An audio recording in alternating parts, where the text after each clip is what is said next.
బులెటిన్లో ఇప్పుడు speed news చూద్దాం. భద్రాద్రి కొత్తగూడెం జిల్లా ములకలపల్లిలో రేషన్ షాప్ ను ఎమ్మెల్యే ఆదినారాయణ తనిఖీ చేశారు. స్టాక్ రికార్డు సరిగా లేకపోవడంతో ఆగ్రహం వ్యక్తం చేశారు.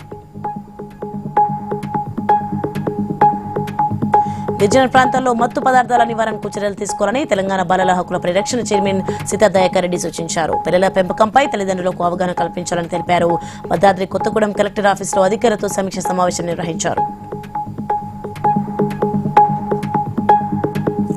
ముదిరాజుల అభ్యున్నతికి కృషి చేశామని తెలంగాణ ముదిరాజ్ కార్పొరేషన్ చైర్మన్ బోర్రా జ్ఞానేశ్వర్ తెలిపారు.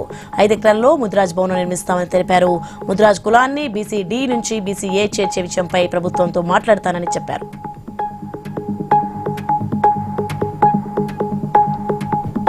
ఆర్టీసీ కార్మికుల సమస్యలు పరిష్కరించాలని డిమాండ్ చేశారు జేఏసీ నాయకులు. 31 డిమాండ్లతో ప్రభుత్వానికి నోటీసు ఇచ్చామని తెలిపారు.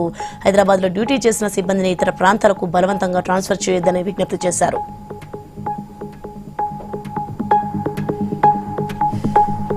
హైదరాబాద్ సాలార్ జంగ్ మ్యూజియం వద్ద విద్యుత్ ఆర్టీజీఎన్ సిబ్బంది 2వ రోజు ధర్నా చేపట్టారు. తమ డిమాండ్లను పరిష్కరించే వరకు నిరసనలు కొనసాగిస్తామని స్పష్టం చేశారు. ప్రభుత్వం స్పందించుకుంటే ఉద్యమాన్ని ఉధృతం చేస్తామని హెచ్చరించారు. హైదరాబాద్ వనస్థలిపురంలో నెమలుల భద్రతపై ఆందోళన వ్యక్తమవుతోంది. తమ నివాసం ఉంటున్న ఇళ్లపైకి వస్తున్నాయని స్థానికులు తెలిపారు. అటవీ అధికారులు స్పందించి నెమలుల రక్షణపై చర్యలు తీసుకోవాలని డిమాండ్ చేస్తున్నారు.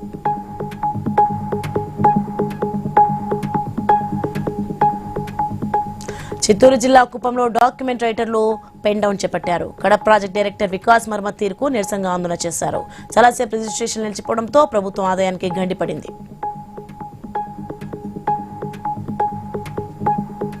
మాచర్లో ప్రభుత్వ ఉద్యోగినిపై అత్యాచార కేసును పోలీసులు ఛేదించారు. బాధితురాలికి నిందితునికి గతంలోనే సోషల్ మీడియా ద్వారా పరిచయం ఉందని ఎస్పీ కృష్ణారావు తెలిపారు. అమరావతి రైతులకు న్యాయం చేయాలని వైసీపీ నేత దొంతిరెడ్డి వేమారెడ్డి ప్రభుత్వాన్ని డిమాండ్ చేశారు.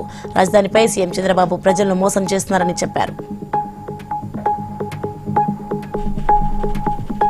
ఆదిలాబాద్ జిల్లా బోధ్ ఫారెస్ట్ ఆఫీసులో ఏసీబీ అధికారులు దాడులు చేపట్టారు.